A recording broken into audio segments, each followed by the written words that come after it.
My name is Tori Thatcher, and I'm 32 years old. 5 years ago, my mother called me 3 days before Thanksgiving and said 7 words that shattered everything I thought I knew about family. Don't come home this year. Victoria doesn't want drama. No explanation, no apology, just a door slammed shut on 27 years of trying to belong. I spent that Thanksgiving alone at a restaurant in Boston, watching happy families laugh together while I fought back tears over a cold turkey dinner. I had no idea that the strangers at the next table would become the family I'd always dreamed of. I had no idea that 5 years later, they'd be introduced at my wedding as the parents of the bride, while my biological parents stood watching uninvited, realizing they'd been replaced in every way that matters. Before I tell you what happened, please take a moment to like and subscribe. But only if this story resonates with you. And let me know in the comments, where are you watching from, and what time is it there? Let me take you back to the phone call that changed everything. I remember exactly where I was standing when my phone rang. November 21st, 3 days before Thanksgiving. I was in my tiny studio apartment in Boston, surrounded by half-packed bags and the scent of the pumpkin candle I'd lit to get myself in the holiday spirit. I'd already bought my plane ticket home to Connecticut. Non-refundable, of course. Mom's name flashed on my screen. I smiled and picked up. "Hey, Mom. I was just about to—" "Tori." Her voice was flat, cold. "I need to tell you something." My stomach dropped. That tone never meant anything good. "What's wrong? Is Dad okay?" "Your father's fine." A pause. "Listen, I've been thinking and don't come home this year." I actually laughed. I thought she was joking. "What do you mean?" "Victoria doesn't want drama. She's pregnant again, and she doesn't need the stress." I gripped the phone tighter. "Drama? What drama? I haven't even talked to Victoria in months." "Exactly." Mom's voice hardened. "And let's keep it that way. You know how you get." "How I get?" My voice cracked. "Mom, I literally just asked her last year why she didn't invite me to her baby shower. That's not drama. That's a question." "See? That's exactly what I mean. You always make everything about you." I stood there, frozen, watching the snow fall outside my window. 27 years old, and my mother was telling me I wasn't welcome at Thanksgiving because I'd once asked why I was excluded.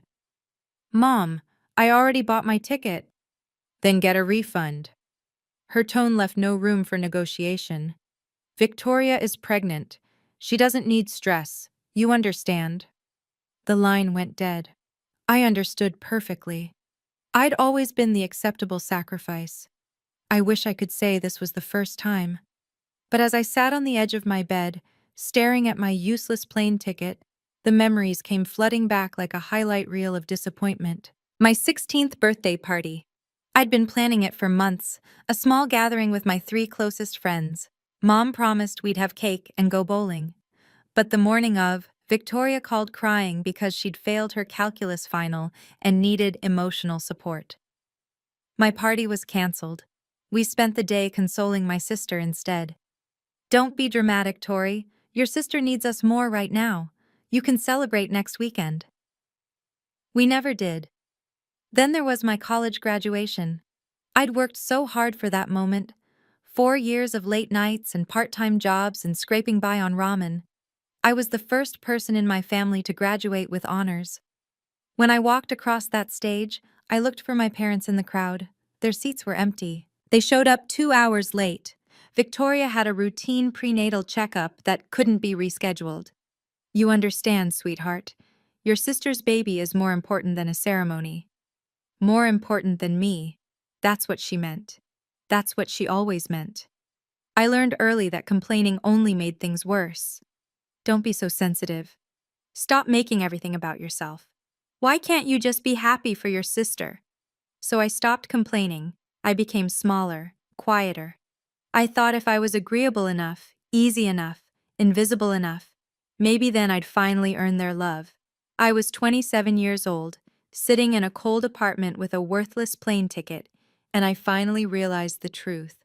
There was no amount of small that would ever be small enough. I called my father. I don't know what I expected. Maybe some small part of me still believed he'd stand up for me, just this once. The phone rang 4 times before he answered. "Hey, kiddo." His voice was cautious. He already knew. "Dad, did Mom tell you?" A long pause. I could hear the TV in the background, probably a football game. "She mentioned it." "And you're okay with this? You don't think maybe I should be allowed at Thanksgiving with my own family?" Another pause, longer this time. "You know how your mother is, Tori. She's just trying to keep the peace." "By excluding me?" "It's not like that."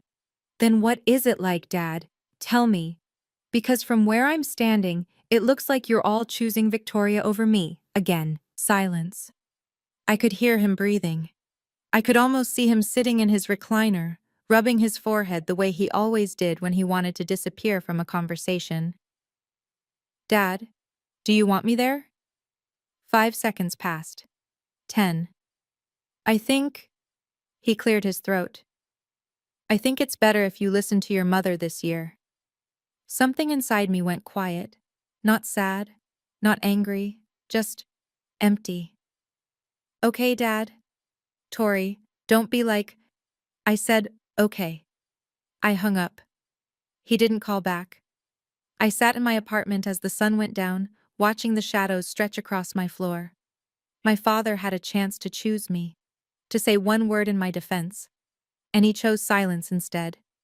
He was always in the middle, I realized. He just always chose to stand on their side. But as the darkness settled in, something else settled too. A quiet decision. If I wasn't welcome at their table, I'd make my own Thanksgiving. Thanksgiving Day arrived gray and cold. I woke up in my studio apartment to the sound of my neighbor's family arriving. Footsteps overhead, children laughing, the muffled warmth of voices I couldn't make out. The smell of something delicious drifted through the vents. Someone was making stuffing. I made instant coffee and sat by the window, watching the snow fall on the empty street below. My phone stayed silent all morning. No calls, no texts, not even a happy Thanksgiving from anyone in my family. Around noon, I made the mistake of opening Instagram. Victoria had posted a photo. The whole family around the dining table, Mom, Dad, Victoria, her husband Brad, their 2-year-old son in a tiny turkey sweater. Everyone was smiling. The caption read, "So grateful for my family. These are the people who matter most." I zoomed in on the photo, counted the place settings. 4 adults, 1 toddler, 5 chairs. There wasn't even an empty seat where I should have been. They hadn't just excluded me. They'd erased me, like I'd never existed at all. I closed the app, stared at the ceiling. I thought about ordering delivery and spending the day in bed. That's what I deserved, right? A sad meal alone in my dark apartment, feeling sorry for myself. That's what the dramatic daughter gets. But something in me refused. No, I wasn't going to sit here and let them win.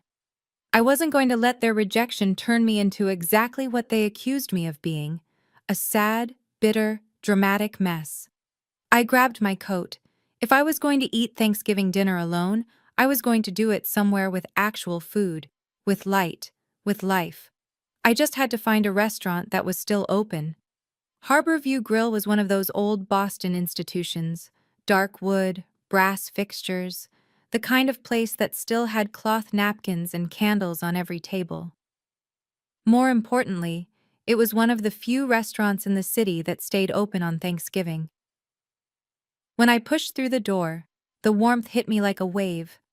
The smell of roasted turkey and fresh bread, the soft clink of glasses, and everywhere, families. Couples with grandparents, parents with children, groups of friends who laughed like they'd known each other forever. The restaurant hummed with the sound of people who belonged somewhere. The hostess looked at me with barely concealed pity. "Just one tonight?" "Just one." She led me to a tiny two-top in the corner, squeezed between the kitchen door and a large family that took up 3 tables pushed together. I could have touched their chairs if I reached out. "Your server will be right with you." I sat down, opened the menu, tried to look like this was a choice. The family next to me was celebrating hard, An older couple at the head of the table, probably in their late 60s, a middle-aged man with his wife and 2 kids, and a younger man around 30 who kept making everyone laugh. 3 generations, easy. They passed dishes back and forth without asking. They interrupted each other in the way that only people who truly love each other can. I watched them out of the corner of my eye and felt something crack open in my chest. This is what family is supposed to look like. The server arrived with a bread basket and a tight smile. The Thanksgiving special? Please. I was going to get through this dinner. I was going to be fine. I wasn't fine. My turkey arrived. Golden skin, cranberry sauce, a perfect scoop of mashed potatoes. It looked like a magazine photo. I couldn't taste any of it. I sat there pushing food around my plate, trying not to look at the family beside me, trying not to think about my own family gathered around their table in Connecticut, laughing and passing the gravy without a single thought about the daughter they'd discarded. And suddenly I understood something I'd been avoiding for 27 years. This wasn't about Thanksgiving. This wasn't about Victoria's pregnancy or Mom's need for peace. This was about a pattern so deep it had shaped my entire life. I had spent 27 years trying to earn a place at their table, bending myself into smaller and smaller shapes, swallowing my hurt, apologizing for having feelings, staying quiet when I should have spoken, speaking up only to be told I was too much. And what had it gotten me? A corner table, a meal alone, an Instagram photo with no empty chair. If I kept going like this, if I kept trying to be small enough, quiet enough, agreeable enough, what would I have left? At some point, there'd be nothing left to shrink. The tears came before I could stop them. I turned my face toward the window, hoping no one would notice. I grabbed my napkin and pressed it to my eyes, trying to be invisible, trying to disappear like I always did. Honey? I froze. A woman's voice, warm, concerned. Are you okay? I looked up. The older woman from the family next to me was standing beside my table. Silver hair, kind eyes, a face that somehow looked like it had spent a lifetime actually listening to people. She was looking at me like I mattered. I'm fine, I said automatically. Just allergies. The woman raised one eyebrow, not judging, just knowing. Allergies don't usually make people cry into their napkin on Thanksgiving. I let out a sound that was half laugh, half sob.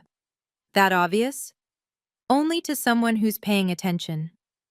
She had a gentle voice, but there was steel underneath, the kind of woman who'd seen things. I'm Eleanor. Tori. Well, Tori. She glanced back at her family, then at me. No one should eat alone on this day. Why don't you come join us? I shook my head immediately. Oh no, I couldn't. I don't want to intrude. You're not intruding. I'm inviting. She smiled. There's a difference. I really appreciate it, but my husband tells terrible jokes, she continued, as if I hadn't spoken. And my son Marcus keeps trying to start political debates. You might as well come suffer with us. From the big table, the older man, her husband, I assumed, waved at me. She won't take no for an answer. Trust me. 43 years, and I've never won an argument.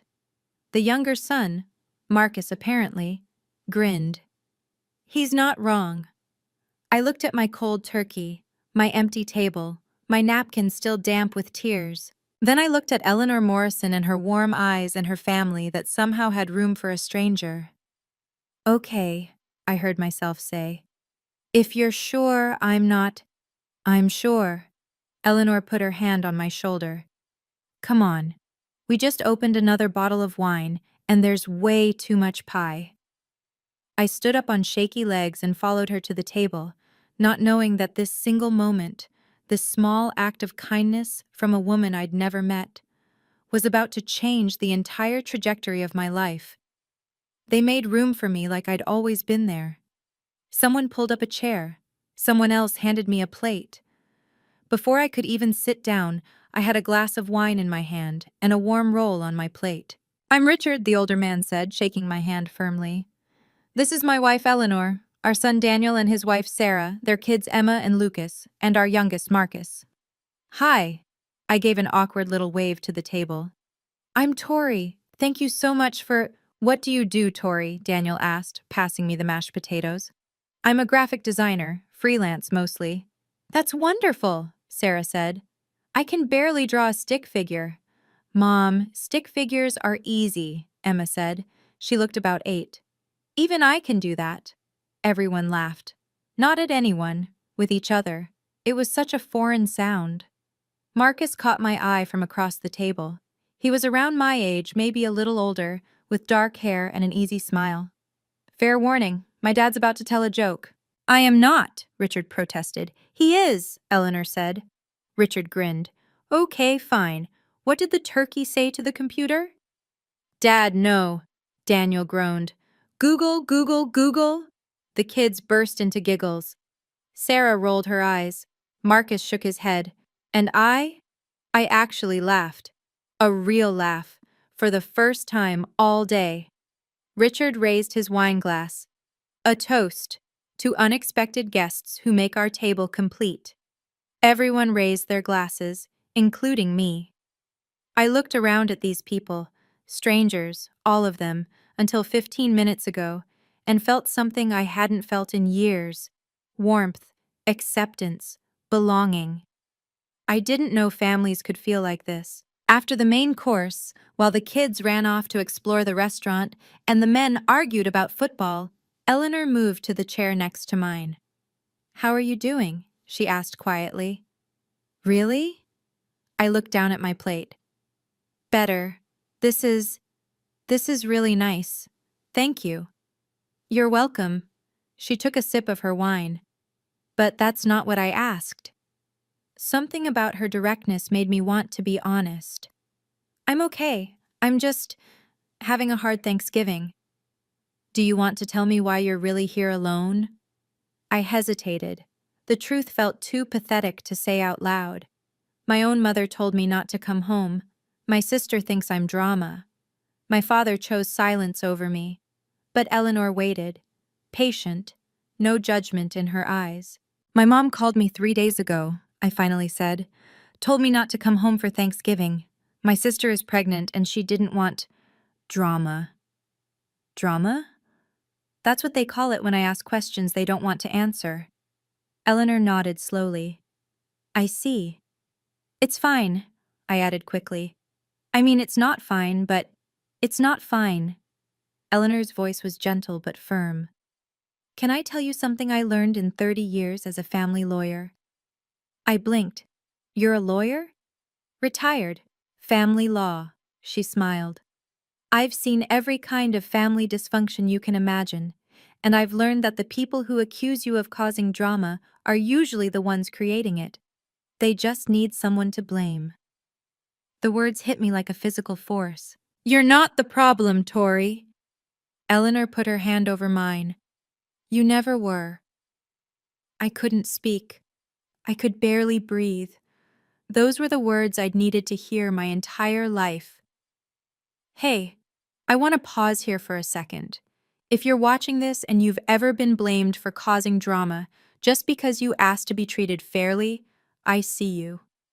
I want to know, have you ever been made the scapegoat in your family? Type your answer in the comments.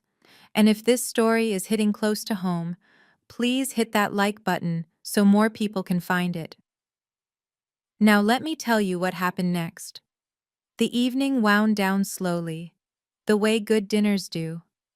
Pie was served, coffee was poured. The kids fell asleep on Sarah's lap, exhausted from running circles around the restaurant. When the check came, I reached for my wallet, but Richard waved me off. Please, he said, our treat. I can't let you. You can and you will. He smiled. Consider it a Thanksgiving tradition. We always buy dinner for new friends. As we gathered our coats and prepared to leave, Eleanor pressed something into my hand. A small card, cream-colored, with elegant black text. I looked down. Eleanor Morrison, J.D., Family Law, Retired. Below that, a phone number and an address in Brookline. If you ever need to talk, she said, call me, I mean it. Thank you. Richard appeared beside us, shrugging on his coat. Sunday dinners, every week at our place. You're welcome any time. I shook my head. That's so kind, but I couldn't.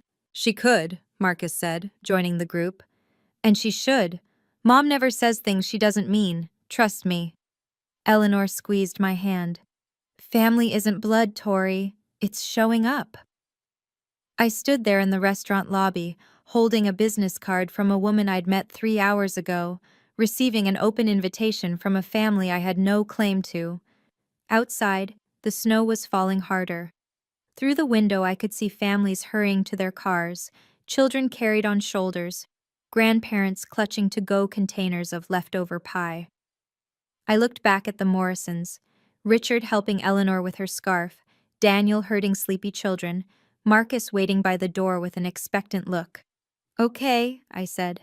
Maybe I'll stop by sometime. Eleanor smiled like she'd known I'd say yes all along. I had no idea I'd just met my future family. I didn't go to Sunday dinner the next week, or the week after that.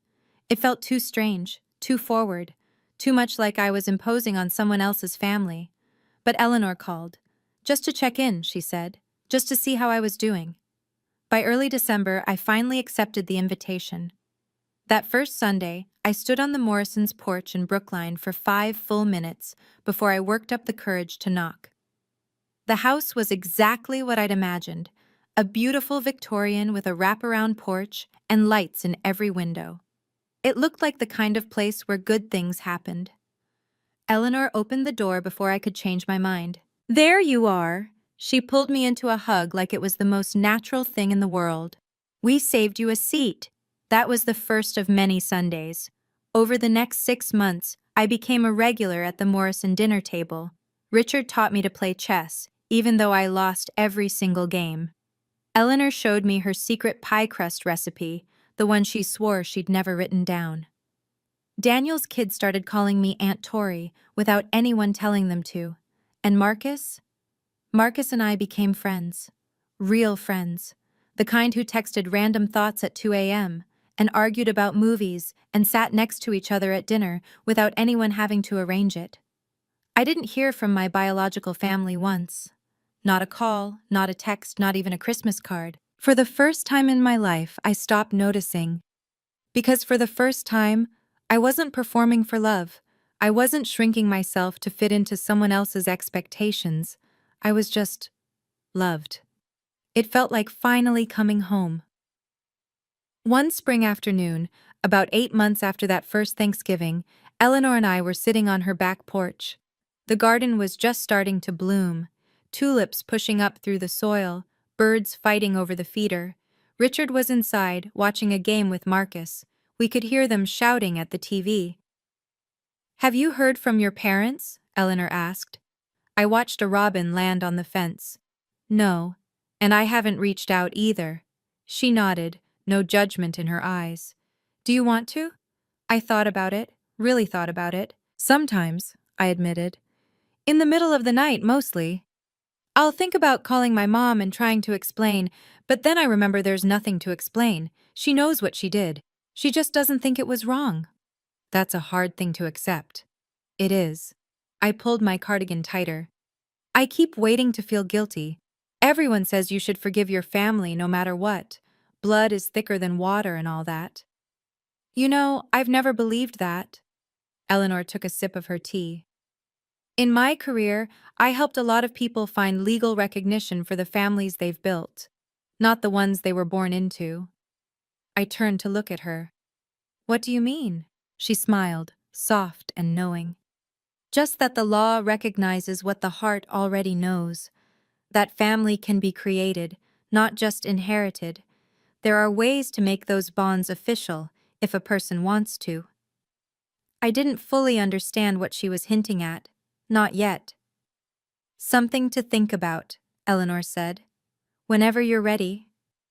She patted my hand and changed the subject to her tomato plants. But her words stayed with me. They would take root slowly and bloom at exactly the right time. It happened so naturally that I almost didn't notice it happening. 2 years after that first Thanksgiving, Marcus and I weren't just friends anymore. We were something more. something that had grown so gradually that when we finally acknowledged it, it felt less like a beginning and more like a recognition of what had always been there. He asked me to dinner at Harborview Grill, the same restaurant where we'd met. "This feels circular," I said, sliding into the booth. "That's the point." Marcus was nervous. I could tell by the way he kept adjusting his napkin. "I wanted to bring you back to where it all started." "Where what started?" He reached across the table and took my hand. "Tori, I've been trying to figure out how to say this for months." He took a breath.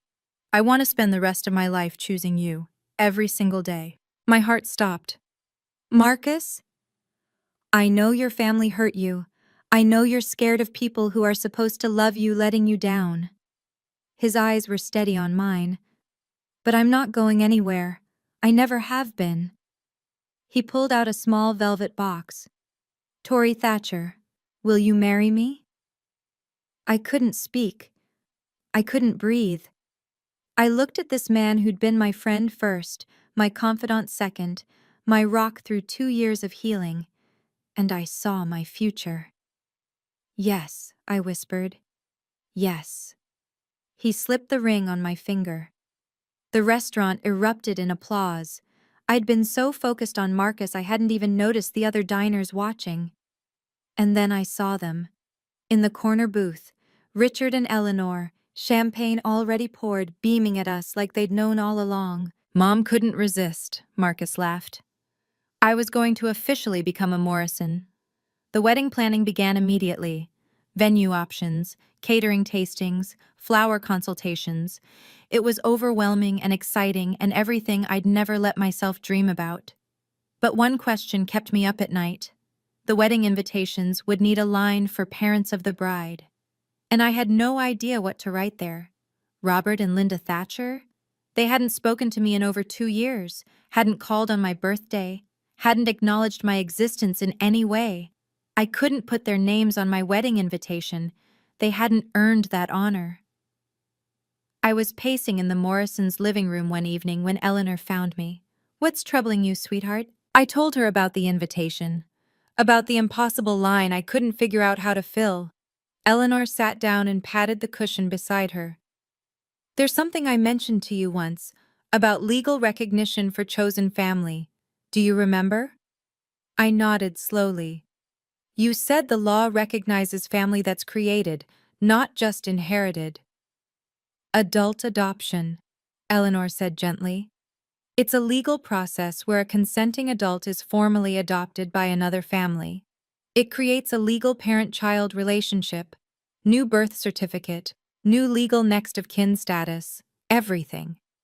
My heart was pounding. That's a real thing?" "Very real. I've helped many people through the process." I looked at this woman who'd pulled me into her family on the loneliest night of my life, who'd fed me Sunday dinners and taught me about pie crust and shown me what a mother could be. "Eleanor," my voice cracked, "would you and Richard consider—" She pulled me into her arms before I could finish the sentence. "We've considered you our daughter since the first Thanksgiving," she whispered. "We were just waiting for you to be ready." The adoption process took several months: paperwork, court appearances, legal filings. But with Eleanor guiding me through every step, it felt less like bureaucracy and more like a ceremony. When the judge signed the final order, I legally became Tori Morrison. I had a new birth certificate, new legal parents, a new family, on paper and in my heart. The wedding was set for the following June. We sent out invitations with the line I'd agonized over, now proudly printed: "Parents of the bride, Richard and Eleanor Morrison." I should have known the Thatcher family would eventually find out. 3 months before the wedding, my phone buzzed with a text from Victoria, the first message from her in nearly 3 years. "Did you know Tori's getting married?" I stared at the screen, then I blocked the number. A week later, my mother called, 5 times in one day. I let every call go to voicemail. Finally, a text. "Why didn't you tell us? We're your family, call me back immediately." I read it twice, then I deleted it. 3 years of silence. 3 years of pretending I didn't exist. And now suddenly they remembered they had another daughter. I wasn't angry. I'd moved past anger long ago. I was just tired. Marcus found me staring at my phone that evening. Everything okay? My biological family found out about the wedding. Ah. He sat down beside me. What do you want to do? Nothing. I put the phone away. I don't owe them anything. Not an explanation, not an invitation, nothing. He nodded and pulled me close. Whatever you decide, I support you. But we both knew this wasn't over. The Thatchers weren't the kind of family who accepted being ignored. The question was, what would they do about it? She showed up at my apartment on a Tuesday afternoon. I was working from home, reviewing design proofs at my kitchen table, when the doorbell rang. I opened it without checking the peephole, a mistake I wouldn't make again. Tori. My mother stood in my hallway. She looked older than I remembered, grayer, more tired, but her eyes held the same disappointed expression I'd spent my childhood trying to erase. Mom. The word felt foreign in my mouth. What are you doing here? What am I doing here? She pushed past me into the apartment without being invited. What are you doing, getting married without telling your own mother? We haven't spoken in 3 years. And whose fault is that? I closed the door slowly, counted to 5. Yours.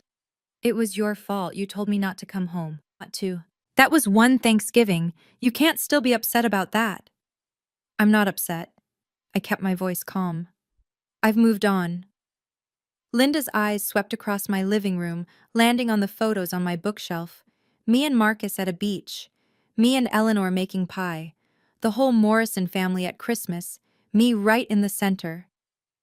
Who are these people? My family. Her face contorted. I am your family. You were. I met her gaze evenly. You chose not to be. Remember? Victoria didn't want drama. That was years ago. And in those years, you never once called, never checked if I was alive, never acknowledged my existence. I felt eerily calm. So no, Mom, you don't get to show up now and act like you have a claim on me. I want an invitation to the wedding. No. Her jaw dropped. Excuse me? You heard me? I walked to the door and opened it. You don't get to erase me and then demand a seat at my table.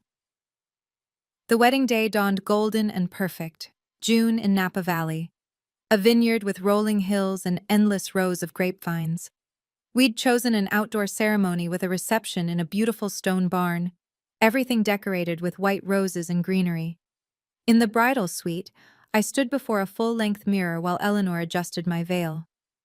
You look beautiful, she said softly. Absolutely beautiful. I looked at my reflection.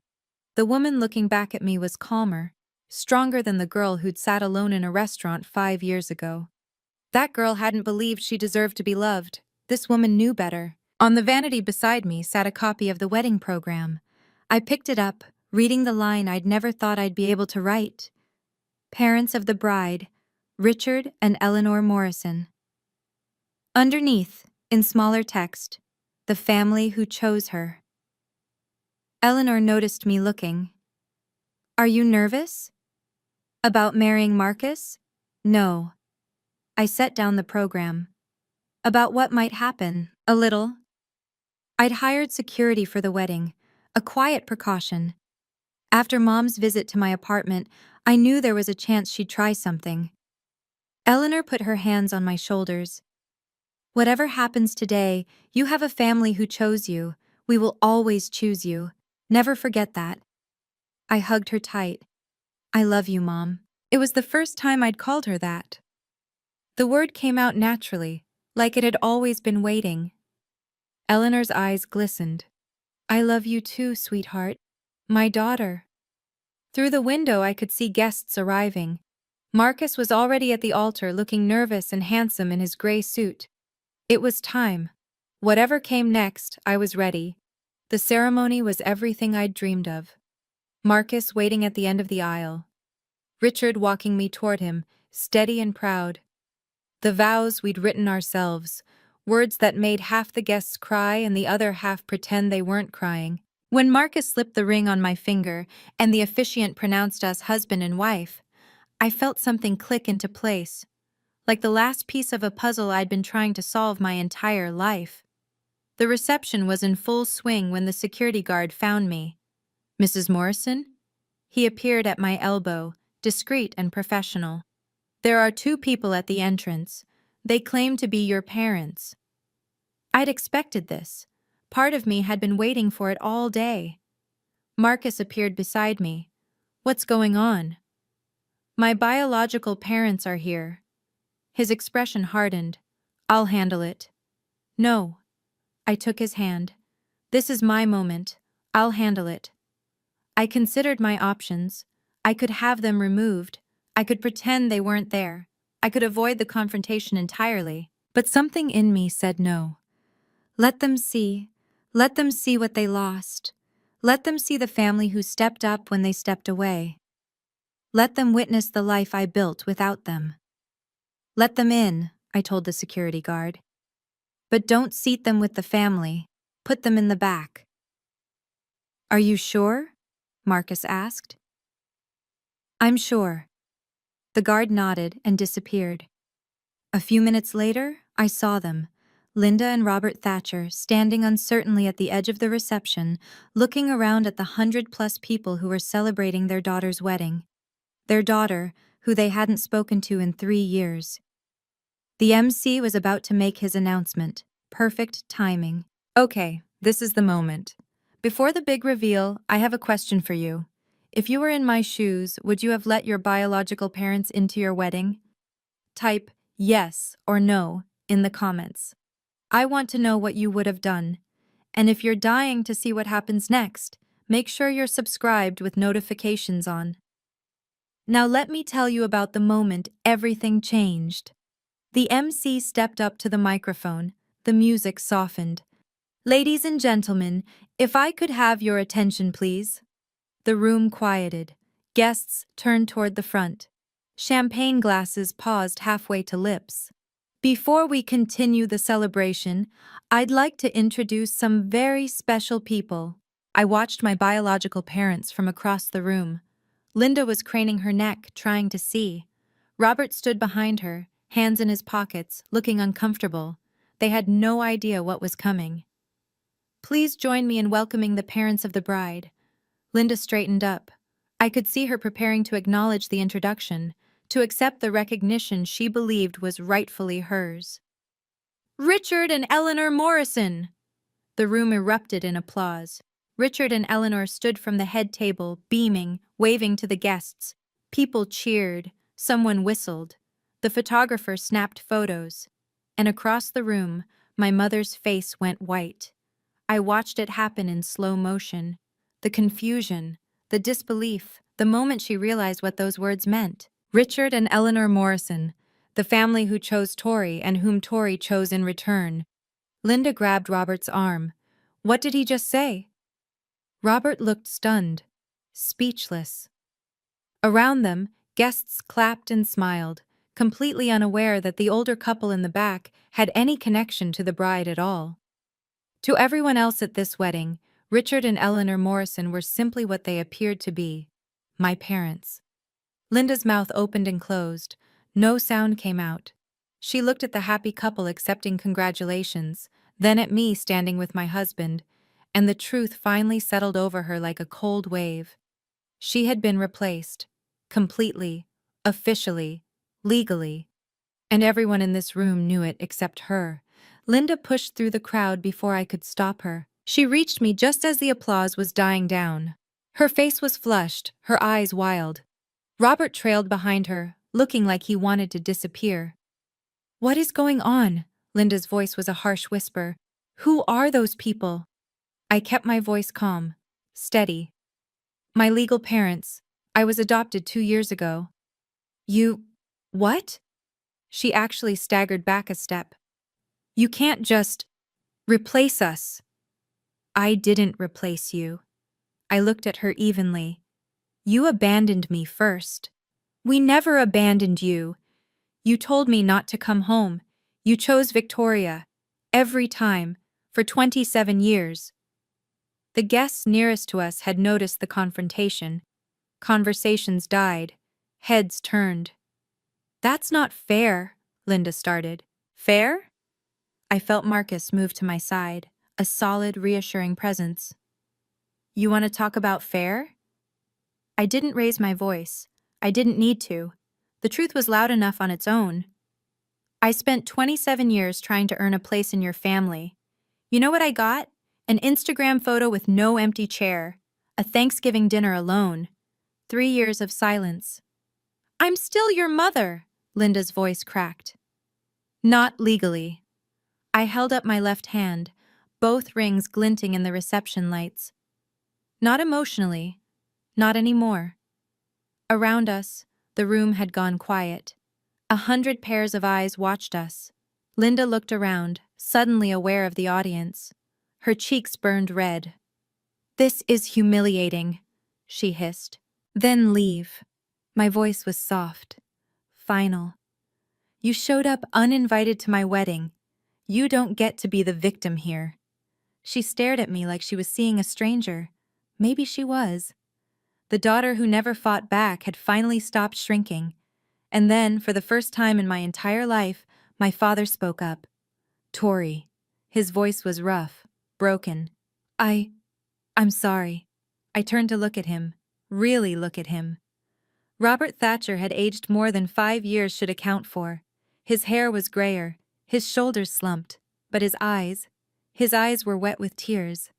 I'd never seen my father cry, not once in 27 years. I'm sorry, he said again.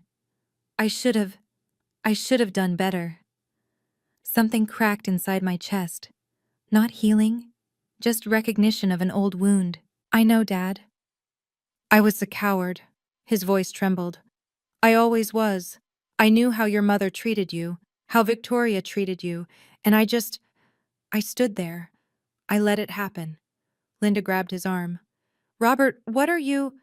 He shook her off, kept his eyes on me. You were my daughter. You were my little girl, and I let them make you feel like you didn't matter. A tear rolled down his cheek. I'm so sorry. The words I'd waited 3 decades to hear. And they came too late. I know you're sorry, Dad. My voice was gentle but firm. But sorry doesn't undo the years you stood by and watched. Sorry doesn't give me back my childhood. Sorry doesn't make this okay. I know. He nodded, wiping his eyes. I know it doesn't. Eleanor appeared at my shoulder. She didn't say anything, just placed her hand on my arm. A quiet reminder that I wasn't alone. Linda stared at Eleanor with barely concealed hostility. You, she spat. You're the one who stole my daughter. Eleanor's expression didn't change. I didn't steal anything, Mrs. Thatcher. Then what do you call this? Richard Morrison stepped forward, positioning himself beside his wife. Richard Morrison wasn't a confrontational man. In the years I'd known him, I'd never once heard him raise his voice. But when he spoke now, there was a steel in his tone that silenced everyone. I think it's time for you folks to leave. Linda's jaw dropped. Who are you to tell us? I'm her father. Richard's voice carried across the quiet reception. Legally and in every way that matters. You stole our daughter! Richard shook his head. Calm. Certain. No, ma'am. We didn't steal anything. You gave her away. We just picked up what you threw out. Linda flinched like she'd been slapped. 5 years ago, Richard continued, this young woman was sitting alone in a restaurant on Thanksgiving because her own family told her she wasn't welcome. My wife invited her to our table. We fed her. We talked to her. We treated her like a human being. He stepped closer to Linda, his voice dropping. Do you know what she told us that night? She said she couldn't remember the last time she felt like she mattered to someone. 27 years old, and she couldn't remember ever feeling wanted by her own family. Linda opened her mouth. No sound came out. We didn't steal your daughter. We just showed her what family is supposed to look like. The rest was her choice. He turned to face the gathered crowd. Now, this is my daughter's wedding day, the happiest day of her life, and I won't let anyone, ruin it. He nodded to the security guards, who had been standing discreetly nearby. Please escort these people out. As the guards approached, Richard put his arm around me. Tori is a Morrison now, he said quietly, and Morrisons protect their own. This is what a father sounds like. Before the security guards could lead them away, I held up my hand. Wait. Everyone froze. Linda looked at me with something like hope in her eyes. Maybe she thought I was having second thoughts. Maybe she thought I'd relent. I walked toward my biological parents, stopped an arm's length away. Mom, Dad. The words still felt strange in my mouth when directed at them. I need you to understand something. Linda's chin lifted. What? I don't hate you. Whatever she'd expected me to say, that wasn't it. I don't hate you, I repeated.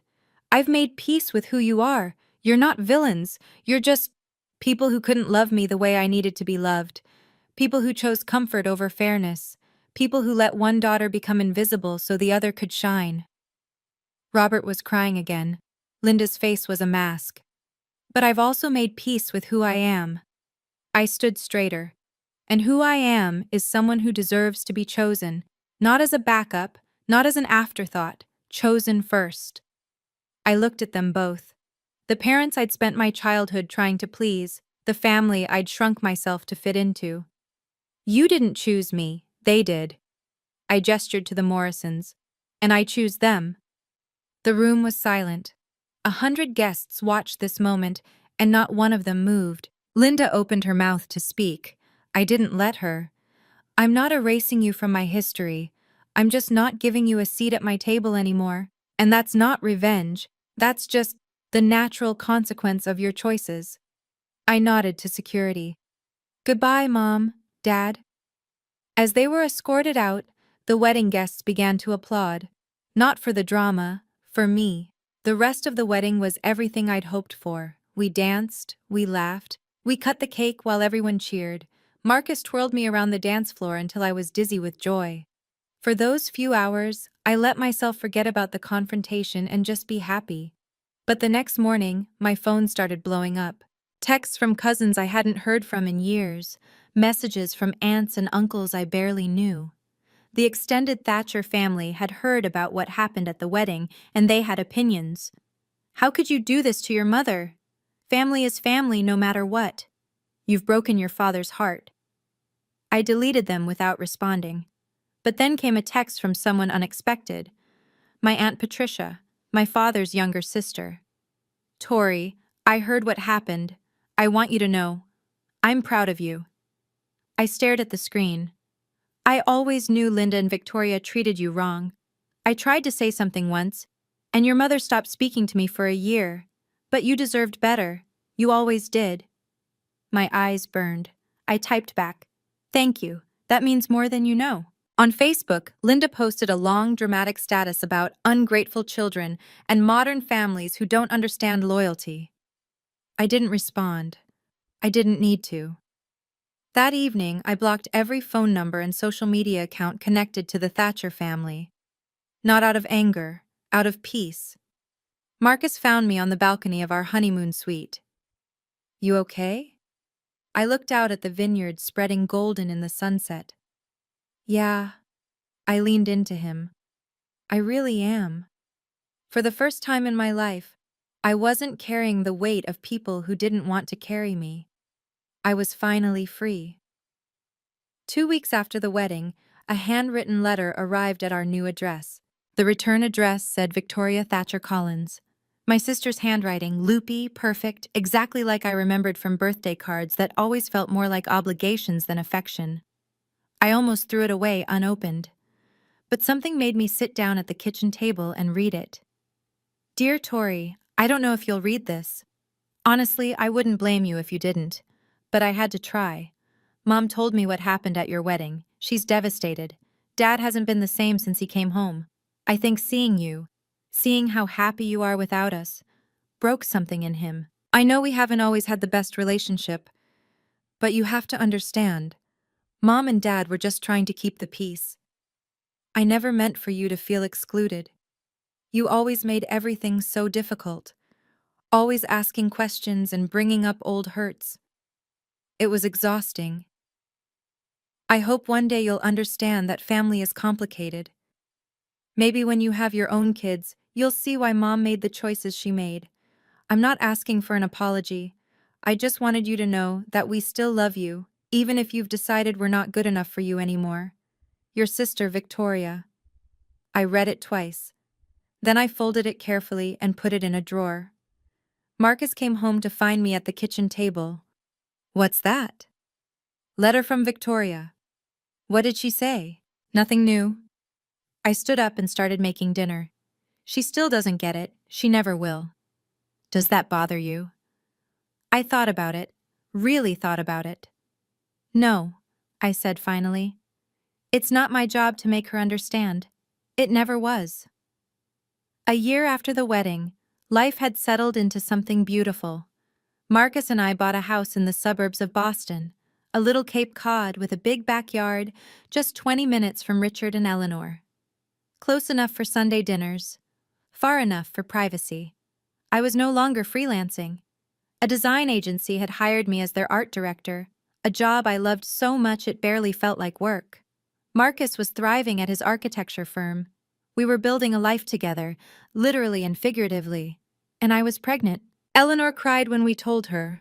Richard tried not to cry and failed. Daniel's kids were already arguing about who would be the baby's favorite cousin. One Sunday afternoon, Eleanor and I were setting up the nursery, painting the walls a soft sage green, arranging tiny furniture that seemed impossibly small. Have you thought about names? Eleanor asked, holding up two different mobiles. Emily, I said. If it's a girl, Emily Grace Morrison. Eleanor's eyes welled up. That's beautiful. The Morrison part is non-negotiable. I smiled. I want her to have the name of the family that chose her mother. Eleanor set down the mobiles and pulled me into a hug. You know, she said, when I saw you sitting alone in that restaurant, I had no idea we'd end up here. I just saw someone who needed kindness. You saved my life that night. No, sweetheart. She pulled back, holding my shoulders. You saved yourself. We just showed you it was possible. I looked around the nursery, at the crib we'd picked out together, at the rocking chair Richard had built by hand, at the life I'd created with people who loved me unconditionally. I finally had everything I'd always wanted. I was home. 5 years to the day after I sat alone in Harborview Grill, I sat at the head of a very different table. The Morrison house was chaos, the best kind. Emily, now 6 months old, was being passed from lap to lap like a tiny, drooling treasure. Daniel's kids were playing some complicated card game in the corner. Sarah was arguing with Marcus about the proper way to carve a turkey. Richard was sneaking extra pie when he thought Eleanor wasn't looking. She was. All right, everyone. Eleanor clapped her hands. Before we eat, we need a toast. She raised her glass and looked at me. Tori, would you do the honors? I stood, Emily in my arms, and looked around the table. At the family I'd found, the family that had found me. 5 years ago tonight, I said. I was sitting alone in a restaurant wondering if I'd ever belong anywhere. I thought I was unlovable. I thought there was something wrong with me, that I was too much, too difficult, too dramatic.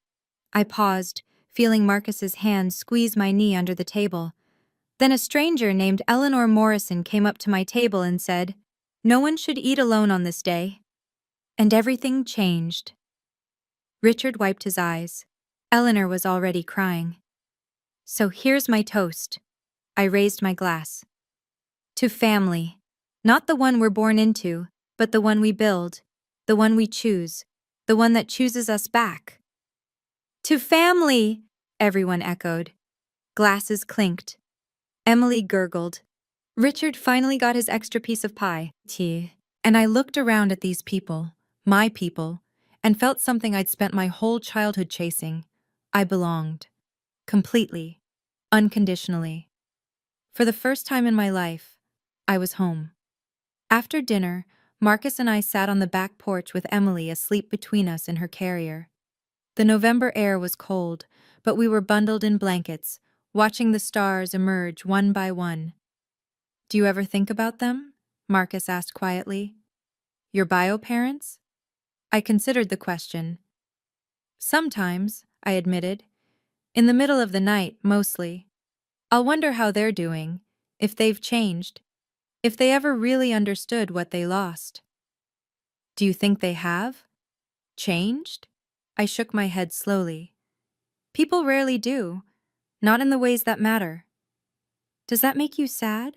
I looked at Emily, her tiny fist curled near her cheek, her perfect rosebud mouth, her chest rising and falling with each peaceful breath. It used to, I said. But not anymore. I spent so many years being sad about a family that didn't want me. I don't have room for that anymore. My life is too full. Marcus wrapped his arm around me. What changed? I did. I leaned into him. I stopped waiting for them to love me the way I needed. I stopped shrinking myself to fit into their version of who I should be, and I started building something new. Through the window, I could see the Morrison family, my family, laughing and talking, clearing plates and wrapping leftovers. Setting boundaries isn't revenge, I said softly. It's survival. It's choosing yourself when no one else will. Marcus kissed my forehead. I'm glad you survived. Me too. Emily stirred, making soft baby sounds. I picked her up and held her close. I'll never make you earn my love, I whispered to her. I promise. You'll never have to wonder if you're wanted. You'll always know. She yawned and fell back asleep. If you're watching this, and you've been the scapegoat of your family, if you've been told you're too much or too sensitive or always causing drama just because you dared to ask to be treated fairly, I want you to know something. It's not you. It never was. You deserve to be chosen. Not as a backup. Not as a last resort. Not as the acceptable sacrifice when someone else's comfort is at stake. Chosen first. Chosen fully. Chosen without conditions. Family isn't blood. Family isn't obligation. Family isn't people who share your DNA but treat you like a burden. Family is the people who show up. The people who see you crying alone at a restaurant table and invite you to join them. The people who open their Sunday dinners and their hearts and their legal documents to make you officially, permanently, undeniably theirs. I spent 27 years trying to earn love from people who were never going to give it. And then I spent 5 years learning what love actually looks like. Not from the family I was born into, but from the family that chose me. If the people who are supposed to love you can't do that, if they've proven over and over again that you'll always come last, you have the right to build your own family. You have the right to walk away. You have the right to be happy. That's not revenge. That's not drama. That's just living your life without people who don't deserve a seat at your table. I found my people. And I hope, with all my heart, that you find yours too. You deserve it. Thank you so much for being here until the very end. If my story touched you in any way, please take a moment to like, subscribe, and hit that notification bell. It really helps more people find these stories. I want to hear from you. Have you ever had to set boundaries with your own family? Share your experience in the comments. I read every single one. And if you want more stories like this, check the description. I've linked some of my favorites there. Until next time, remember, you deserve to be chosen.